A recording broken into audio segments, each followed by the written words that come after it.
kostka na brzuchu jest. Okay, so I Nie wiem don't have dlaczego. any kind of particular diet. I eat everything. I can eat 30 bars of chocolate and drink 2 cartons of milk. Then I can eat like 5 pounds of ice creams in bed.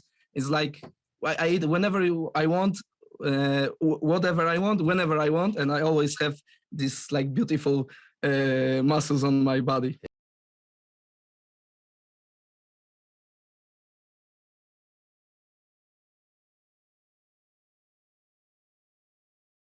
What's up guys, Derek, moreplates.com. Today we are going to be talking about this behemoth of a truck stick. It is Mariusz Pudzianowski. This fucking goddamn meat stick is is a specimen. And he's athletic as fuck. And he is getting up there in age, but still hanging with the fucking, in multiple sports, dude. Like this guy is very multifaceted, athletic, yoked out of his goddamn tree, and is showing no signs of slowing down. You know, his physique may be like slightly worse than it used to be when he was, you know, fresher, but he's still fucking cranking guys in MMA too, which is something I didn't even know he does, which is the main thing we're talking about today. He actually just KO'd the fuck out of somebody in, what is the league? The KSW, I think. Like he has a pretty good record in MMA. I had no idea. So he's actually won 5 World's Strongest Man competitions.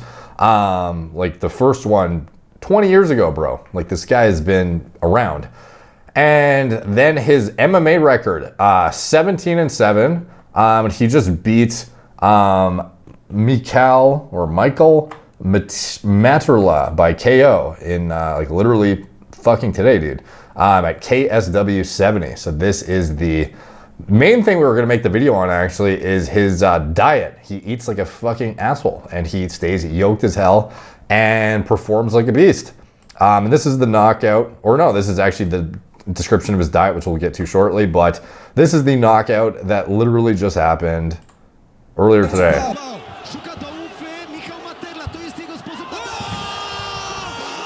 A fucking snipe of an uppercut, dude. Absolutely nuts. Pudziano official. Pudzian steamrolls over Michael Materla with a terrifying first round KO.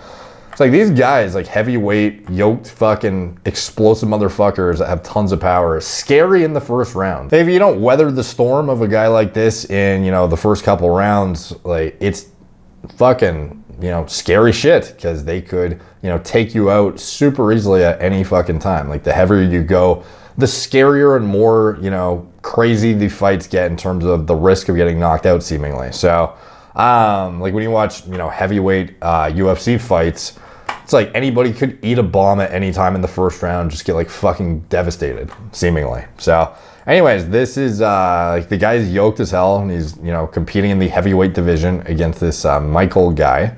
And let's see again.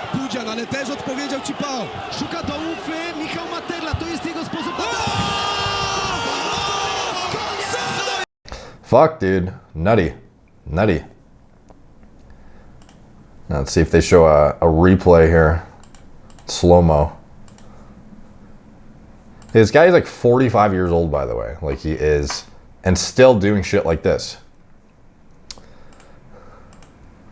I guess that was it. All right. Well, you guys saw it twice. You know, I'm sure there's a better angle on, you know, the official page or something like that. But he fucking steamrolls this guy in round 1. And the diet to support this crazy physique, crazy performance, you know, strongman titles, all this shit, it is, believe it or not, the result of 30 bars of chocolate, 2 cartons of milk, 5 pounds of ice cream. No, that's not, I'm sure that's not his actual diet, but he says this is the extent he can go without having his physique fall apart. And he mentions this on the Ariel Helwani's show. He says it, MMA fighting on SBN. Mariusz can eat 5 pounds of ice cream in bed.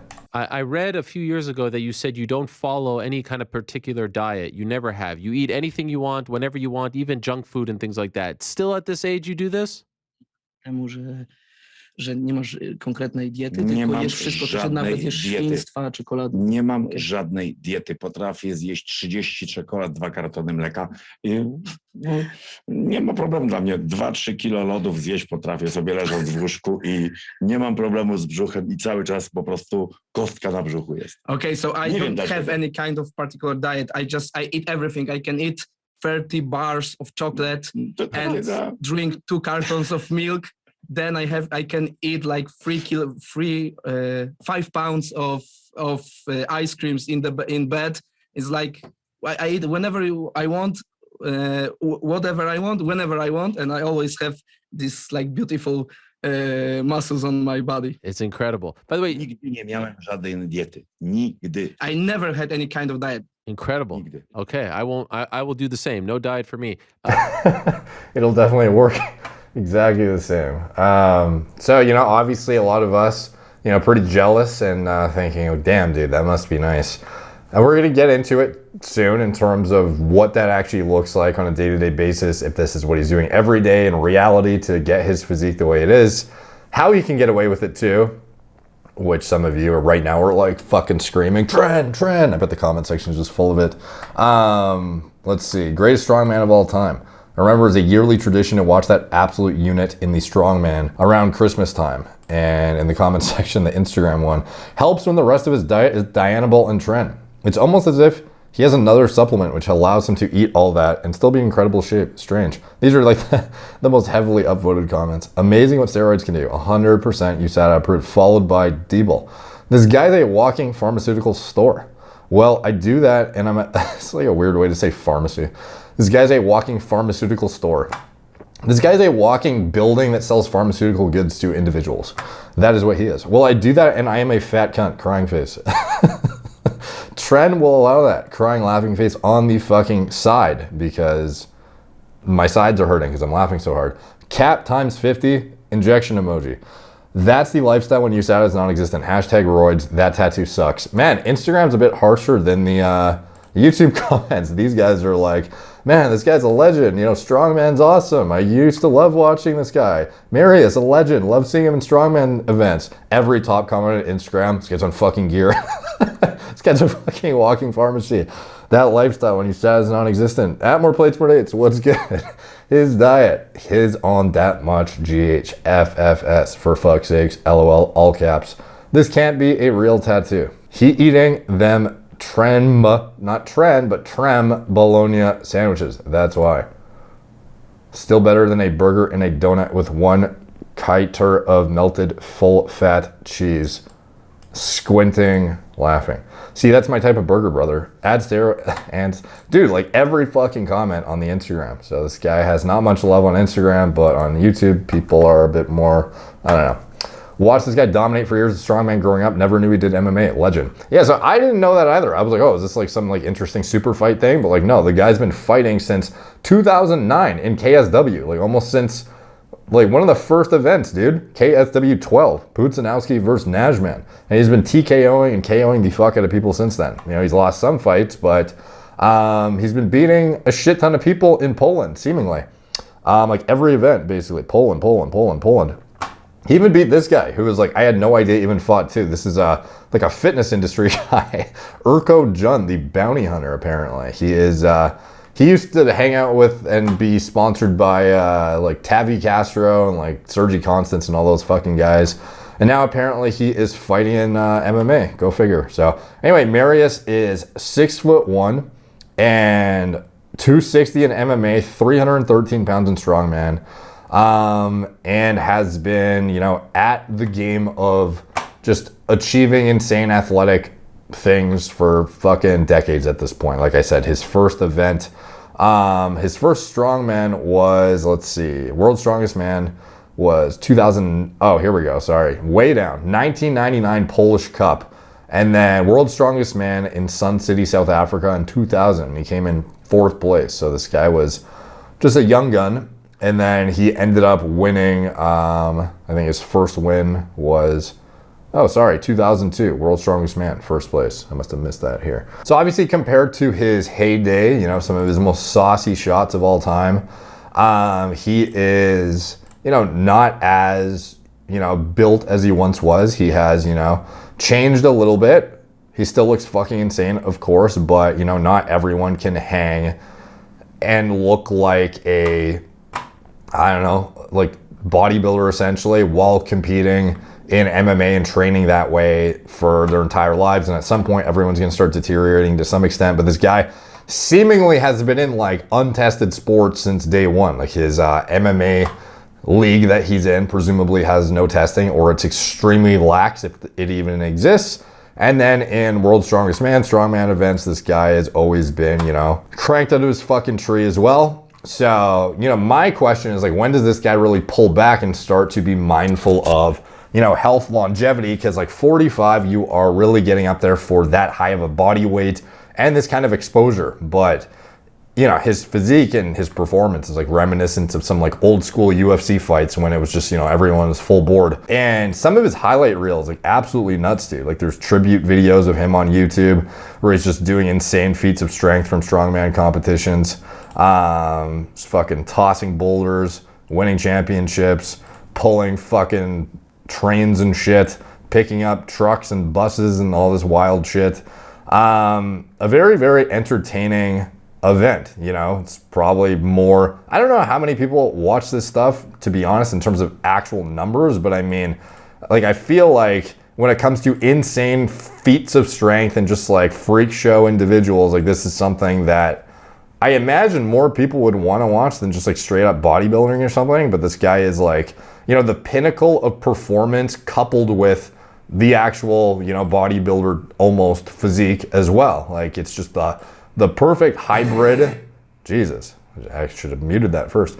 He's like the perfect hybrid of strength, performance, presumably some level of endurance too. Like again, even when you're in strongman at 300 plus pounds, you gotta be mindful of these events that require muscular endurance and not gassing out. You can't just be a house of a human with max force production and just doing, you know, an 8 rep set on the bench, like, you know, an 8 to 12 rep set on the bench like a bodybuilder, and then like that's it. You get to take, you know, 2 minutes of rest and then do your next set, and then on stage you're just flexing and shit, which is actually harder than it seems to be flexing hard on stage, for as dumb as that sounds, for minutes and minutes and minutes and sucking in your stomach while you're flexing. But at the end of the day, like this is actual physical activity via like athletic performance feats and feats of strength whilst being mindful of all of those things. So this is like a very, very, I don't know, unique intersection of like a peak fucking athlete who's been at it for more years than he has, I don't know, like half his lifespan essentially, has been actually competing at a high level. That's the fucking crazy thing. And still going strong. So anyways, he smoked this guy in the most recent fight. And circling back to the diet, we did a video the other day, 7,000 calories of junk per day and still getting jacked and shredded. And here we talked about 2 elite hunters. And when I say elite hunters, we talk about Hunter McIntyre, who said McDonald's PB&J sandwiches and cereal fuel his workouts and recovery. And you can see his physique.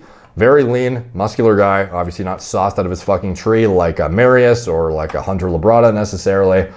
But again, he has a certain demand and energy expenditure that requires, you know, certain foods that are going to at least hit his calorie needs, which is not, you know, a scenario that most of us can relate to whatsoever. We're not doing insane CrossFit workouts and, you know, shit that requires more calories than we even have time to eat on a daily basis. If only that were the case, that we, you know, couldn't eat enough and we had to defer to fucking junk and shit, you know, that would be the dream. You just stay shredded by accident all the time, you know. And fortunately for some individuals, some of their like satiety signaling, appetite regulation is such that they are satisfied off much less than a normal individual. And when you couple that with intense exercise and lean muscle mass, you end up in a situation where maybe you need to be eating shit like all the time in order to just like maintain your body composition, as insane as that sounds. And this is definitely represented in bodybuilders to a bit of a different extent though, because these individuals, they don't necessarily have insane energy expenditure via like hardcore CrossFit or strongman workouts, but they are putting in so much, I don't know, volume at the gym or lifting so much fucking, you know, poundages, and also have so much lean mass that is very, very energy intensive to support not only the maintenance of, but to build on that too. When you have copious amounts of steroids in your system, they are very, very energy demanding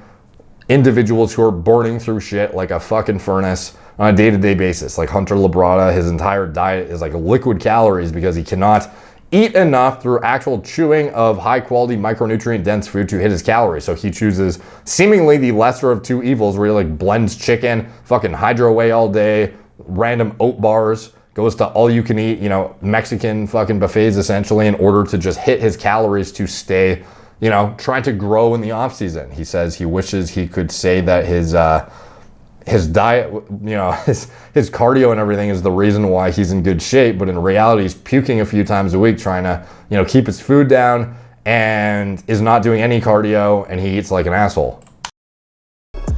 The conditioning that I was in, and I always make the same joke. I wish I could say it's because I'm disciplined and have been doing, like, you know, my cardio and like eating super strict and stuff, but if I'm being honest with y'all, I am as close to sedentary as it gets and eating like a total asshole and still struggling to put on weight. Yeah, still struggling to put on weight. So again, with Mariusz, the guy is doing strongman training. He's doing stuff like MMA training as well. All of this is like very, very taxing, as well as having a super physiologically fucking muscular physique and being on gear and blah, blah, blah. Like, you can see this kind of like where the intersection where it sort of starts to make sense, how this guy can get away with eating this much food and, you know, maybe stay looking like this. Now, again, do I think he's doing this on a daily basis? No, I think he can, this is like the extent to which he can get away with intermittently, but I imagine that he is not a huge eater necessarily, because we see guys in strongman who are a lot fatter and a lot more, you know, a lot more weight on their frame overall. And these individuals, like, you know, seemingly, you know, deem it appropriate to gain as much weight as possible, despite the, you know, regression of their, you know, body composition to some extent from a, you know, cosmetic perspective. They will pursue just sheer weight in order to maximize, you know, actual force production outcomes and whatnot to a certain extent. And for Mariusz, you know, he's not the, I don't know, believe it or not, the fucking biggest strongman that there is. And I think this is probably a unique intersection of something like Hunter Labrada, where his appetite is not massive. So he has to defer to eating high calorie, junky shit sometimes just to sustain his physique.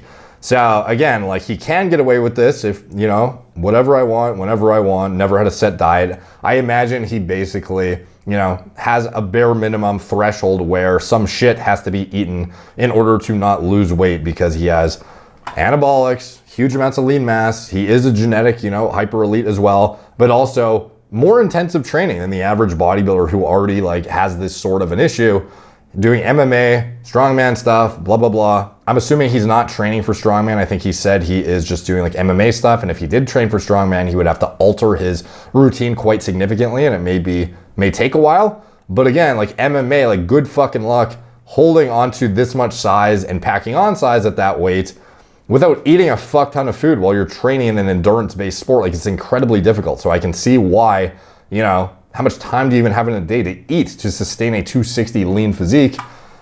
I can imagine why you'd be eating some shit like this. So to me, this is not so unorthodox and wild to think about. I would imagine if this guy wasn't training with the intensity he was, if he wasn't trying to sustain a 260-pound lean physique, you know, he would get fat off this fucking diet too. It's not like he's a genetic hyper elite furnace, essentially. He is imposing these circumstances to some extent through all of the unique conditions that have been put upon him. If he wasn't training at all, if he wasn't on anabolics, if he didn't have all of this tissue to fucking support, and he was, you know, 30, 40 pounds lighter, you know, would he be able to do this on a regular basis? Probably not. I don't know. If he had a higher appetite, you know, who knows, man. So anyways, that is, you know, a lot of people tagged me in this because of the video we just did, and hyper relevant example and coincidental timing. But, you know, crazy knockout. Congrats to Mariusz for the win. I'm assuming the reason why, well, I don't know if the UFC would even want a guy like this.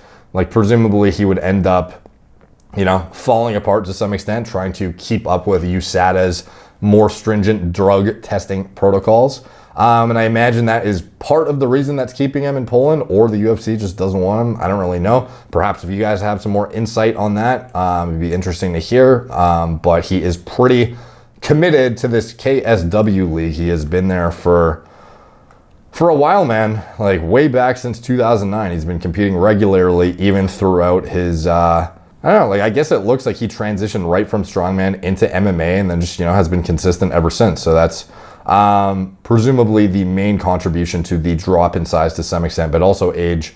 But anyway, it should be interesting to see how long he stays in the sport, man. Like he is getting fucking up there in age. So, but anyways, crazy legend of an athlete, super entertaining to watch, and should be interesting to see what happens. Let me know what you guys think in the comments down below. All the comments help the algorithm. They're much appreciated. Like, subscribe, check out my blog, moreplates.com. Follow me on Instagram, @moreplates, Facebook, Snapchat, Twitter, TikTok, Apple Podcasts. If you want to support the channel, you can check out anything I'm associated with in the video description below. My preventative medicine, hormone replacement therapy platform. Get high quality medical oversight from doctors who understand the needs of like even top tier bodybuilders, strongman competitors, etc. And we'll be able to look at your blood work and kind of attenuate the risks of what you're doing or make suggestions that are helpful without judgment. In addition, you know, regardless if you're enhanced, natural, HRT, no HRT, we help all kinds of individuals from natural to enhanced to, you know, even young guys who are trying to avoid the, you know, environmental kind of conditions imposed upon us that have led to low testosterone, or learning how to optimize their lifestyles, their sleep hygiene patterns, etc., dietary manipulation, supplements that could be useful. We do it all. We're turnkey. And we also have a self-service lab section for just getting your own blood work at a cost-efficient price point with high sensitivity labs as well, which are often not offered at other clinics. So you can check us out. We are non-judgmental, like I said, and we work with everyone from any range of needs.